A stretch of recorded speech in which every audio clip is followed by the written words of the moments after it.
What's up, you guys? Welcome back. If you are new, my name is Jess. Thank you so much for being here. Today, as you can tell by the title, we're going to be talking about prison again, but it's totally different. This is a totally different video, I swear to God, because I'm reading from my prison journal today.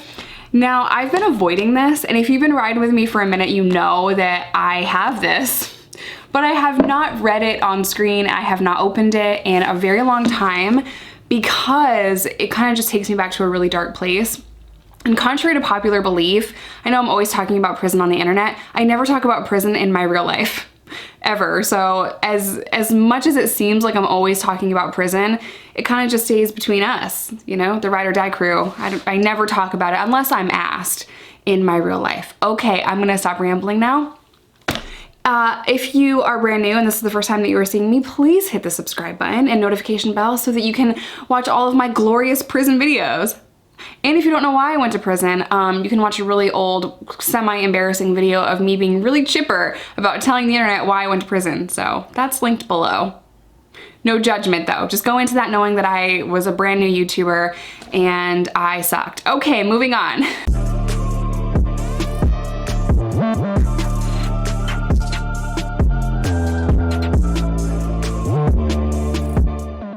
Let's read some scribbles from Jessica in 2012. So I was in a maximum security prison for most of my prison sentence. However, for a few months during my pregnancy, I was actually sent to a medium security. Maybe it's minimum, I don't really know. I was sent to a different unit just to have my baby. And then once she was born, I was actually kicked out of the lower level prison because I beat up a sex offender. That story is also on my channel. It's titled Getting Peppers Sprayed in Prison, I think. Also an old video. Be gentle, be kind. So yeah, I was kicked out of the prison that I started writing this book in, and that's important because if I was in the maximum security prison, they wouldn't have allowed me to have this journal.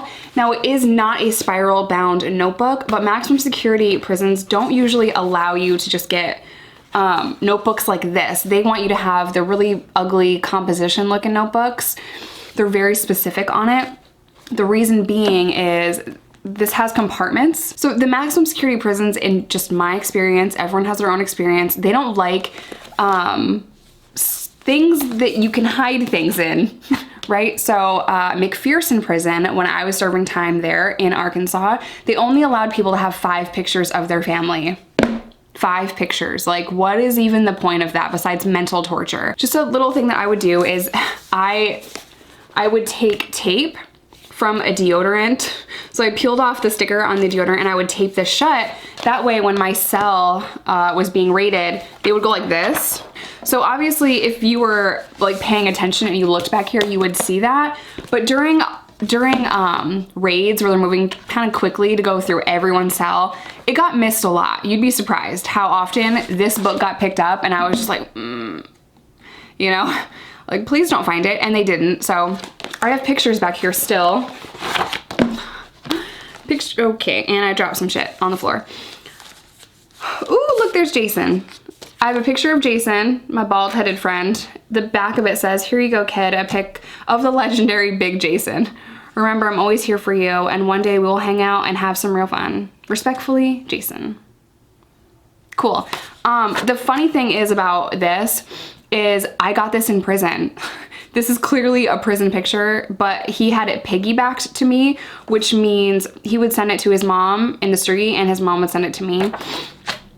This is a prison picture of Randy, and it's actually on one of these pictures. I'm surprised they let me have this. Did he send me this in prison? I don't know, but I'll show y'all. I don't want to show y'all the other guys that he's with. Just, you know, just out of respect for their privacy. Oh my God. You guys, I'm dropping stuff everywhere, but I have not opened this in a really long time. This is a picture of me and Randy in, y'all can see. So this is a picture of me and Randy. We were sober here, actually. This is when we were with his son, just trying to be sober. I eventually left. We were in Des Moines, Iowa at this point, just trying to escape our addiction and be with his son. I eventually left because Randy and I got into a pretty heated fight and I relapsed. This is a picture of Randy and his son. I'm gonna just kind of cover his son just for privacy. This is another picture. This is of Jason and a bunch of people in prison. I'm not gonna show that just because, you know, for their privacy. Jason doesn't care, but the other people might. I don't know them. Okay. Let's go to this first one. What is the date on this? There's no date. Okay, cool. I got good news. I got a letter from the district attorney yesterday saying that New York isn't coming to get me and they're asking the charges be dismissed. Grand larceny because of some bullshit that Randy did. I'm so grateful. And to make good news great, I just heard from rehab. I need to fill out an application, but I know I'll get in. It's an outpatient rehab, so I'll need to find a place to parole to, but that's okay. This is a step in the right direction. Oh my God.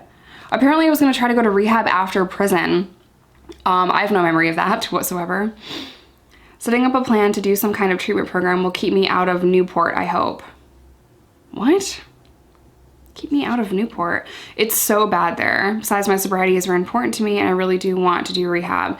The only thing is I can't be away from Micah any longer than necessary. I miss her so much, it hurts. I swear on everything, I'll never leave her again. So I must have I don't even know. I don't know why it says, I don't know why I was talking about going to a rehab after prison to avoid going to Newport. Newport is like that's where McPherson was. I ended up there anyway. I have no idea. It's so hard to know what was going on through my head because I had just had Micah. A couple pages before that was written. It was July 15th, so Micah was like a month old. This one says, another sleepless night. I've been really sick the past couple of days. I've had a fever and my whole body hurts. It's really frustrating. I got a letter from a family member of baby daddy. She seems to think baby daddy and I should be together. Really? She said he needs someone like me. Let me just say that man has a lot of growing up to do.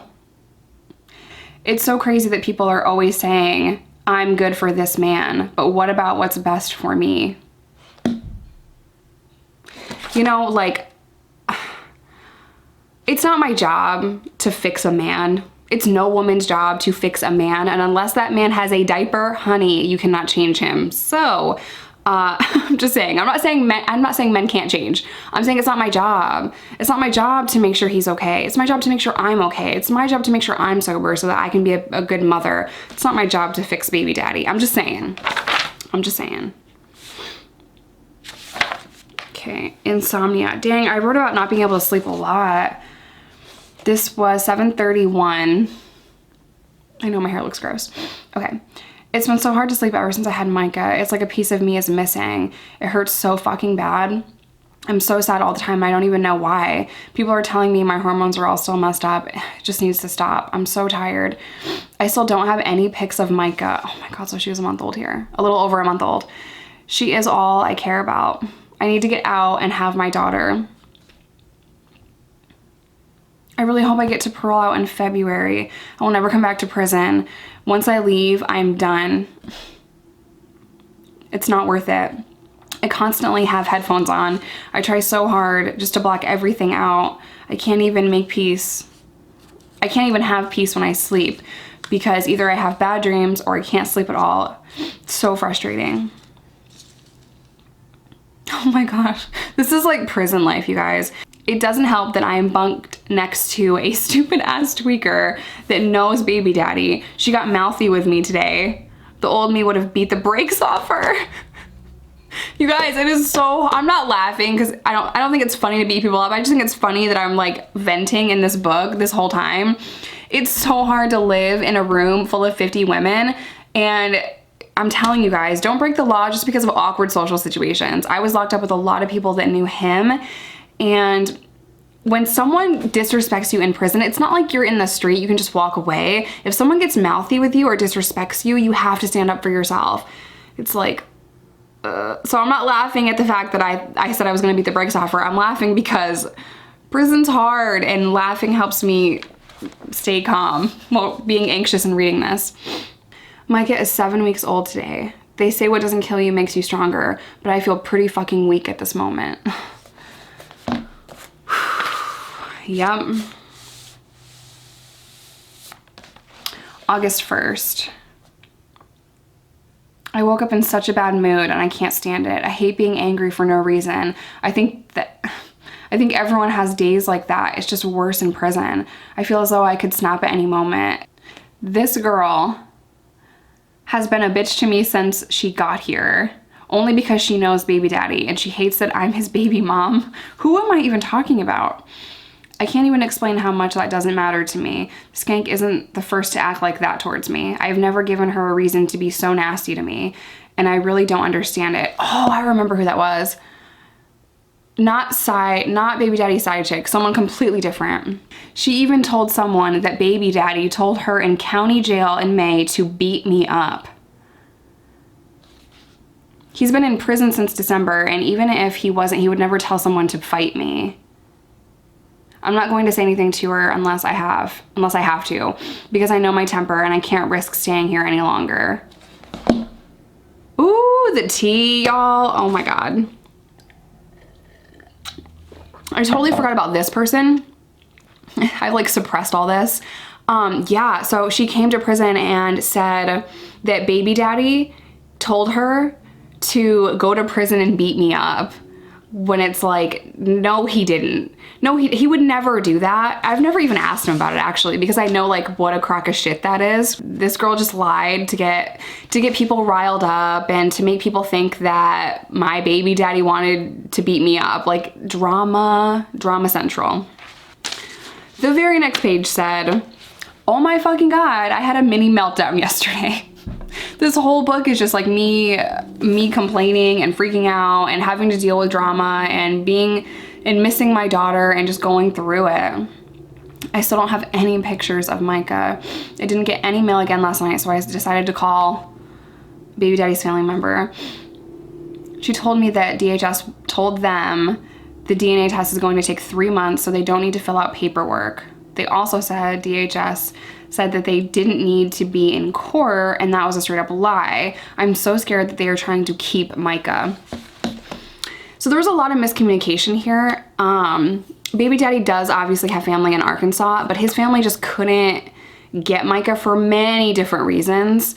But there was a lot of miscommunication there. So my emotions were just up and down, where I thought that maybe his family was gonna help me and get Micah. And a lot of you guys have asked me, why didn't your family step in and get your daughter? That was simply because my family was in New York.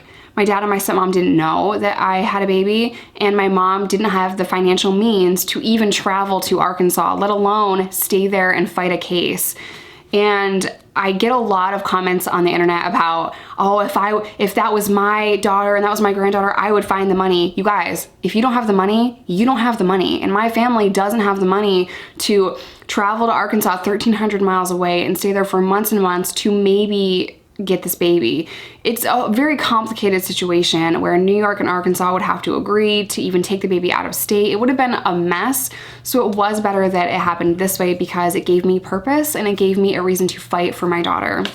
So I don't regret it, but the struggle and this time in my life was so hard, and just going over this is like a little overwhelming, if I'm being honest.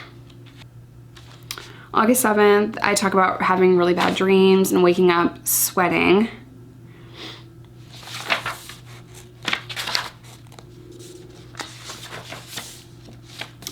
I was trying to learn Laos. Sabari means hello. Ning long means sit down. I was trying really hard because the only thing I know in Laos is cow. Just white girl. So I always knew when they were talking about me. This is a thing about Jason. I was talking about missing him, and it sucks that I can't see my homie. I would always get out to the hallway in county jail to talk to Jason, and it sucked when we both went to prison. Oh, there's no date on this one. So sometime in August, I want to say. The entry before that was August. Sometime in August, I got pictures of Micah. I just got one. I got a picture of Micah today. She has huge eyes and I think she has my lips. She's so beautiful. It made my day. It's a picture they printed off the computer. I wanted a real picture, but I'm grateful for at least something. I just kind of wanted to talk about how frustrating the DHS worker was in prison. So there are caseworkers in prison, and I had to meet with one of the caseworkers every so often, and that was really overwhelming for me. I wrote down my dreams a lot. I wrote about Randy a lot too, and at this time in my life, I thought that I missed Randy and I thought that I missed that relationship, but honestly, I just missed someone familiar because I was with strangers in Arkansas for months leading up to my arrest. Then I was thrown in jail with strangers and I went to prison with strangers. It wasn't like I was doing time in my own home state where I knew people. I was doing time in a it felt like a foreign freaking country because prison in Arkansas is very different than prison in New York. So I was just always around strangers and I just missed that familiarity. And I didn't miss Randy, I just missed having someone that knew who I was, and that was really tough. So I did write Randy. He was also in prison when I was in prison. Go figure, dude's always in prison. So we would write back and forth when I was locked up in Arkansas. I found the entry about getting kicked out of the prison, but I didn't know I was being kicked out of the prison at that point. So it just says, I just got put in SAG and I'm under investigation because this crazy ass bitch that lives next to me has been getting in my face all day. She's a chomo. Oh my God, my handwriting is so bad. So you wouldn't have like a regular pen, you'd have these rubber pens to write with, and it's so hard to even understand. We got into a fight in the bathroom. Cops came in, pulled me off, and pepper sprayed me. My eyes still burn, and that was 3 days ago. I really can't believe this is happening. I've tried to get away from her so many times, but she kept following me around talking shit. Mad people wrote witness statements on my behalf, so maybe I'll be okay. Nope, you're going back to McPherson. I just heard an officer saying that I'm also going to be charged with trafficking and trading, plus the fight. So trafficking and trading is 1 to 30 days in SAG. The fight is 1 to 60 days in SAG, plus 1 to 60 days loss of good time after. This is so stupid. I hope I get to stay. I hope I get to stay in Wrightsville and only get loss of privileges. No, you are getting kicked out. My nerves are shot. I'm doing my best to remain positive. I think I needed a couple days to myself anyway to regroup, but she put hands on me first. That's the crazy thing, is it's up to the officer. So even if someone hits you first, the officer can write it up as you were just defending yourself and that person was the instigator, or they can say, oh, I didn't see it, they were both fighting, so they're both gonna get thrown in SAG. And that's what happened here. So even if, like, it was so weird to me that they charged both of us with fighting, because that's not how it would have been done in New York. But if you watch the cameras that day, you can see her instigating this. She would follow me around everywhere. She followed me to the rec yard, followed me to the day room, followed me to the bed area, followed me to the bathroom. She followed me everywhere that day. So it was very clear that she was the instigator in this and I was just trying to get away, but they still charged us the same. So we ended up getting 60 days plus 60 days. So we got 60 days in SAG and 60 days loss of privileges, which loss of privileges didn't mean anything to me because I didn't have money for commissary anyway, and I had no money on the phone. So that didn't matter.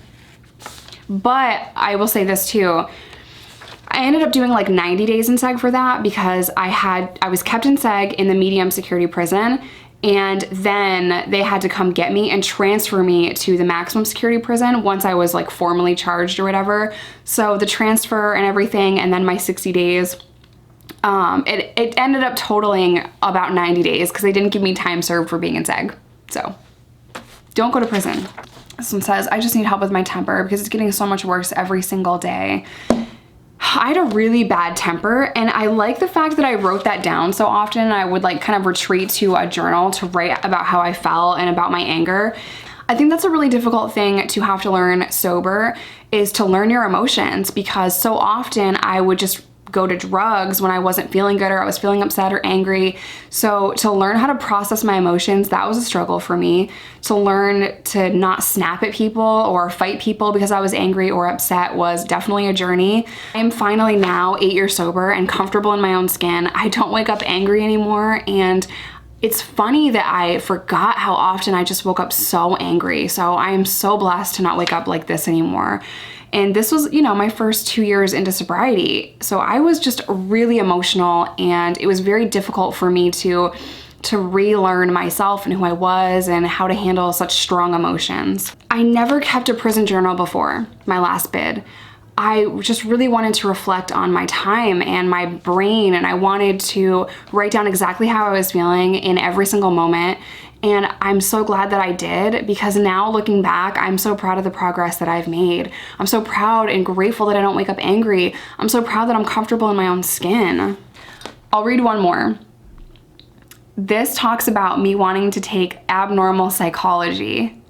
It's just crazy that I'm doing everything that I said I wanted to do. I said I wanted to share my story. I didn't know it would end up on YouTube. I didn't know on what platform or how that would manifest, but I remember saying I wanted to share my story. I'm sure it's in this book somewhere. I said I wanted to go to school. I said I wanted to get my daughter. I'm doing all of the things that I said I wanted to do in prison, and that is huge to me because I never talked about changing my life before. So putting it on paper and getting all of that out of my head just helped me so much. So I highly recommend that you guys write down how you feel, and then you'll have it to look back on.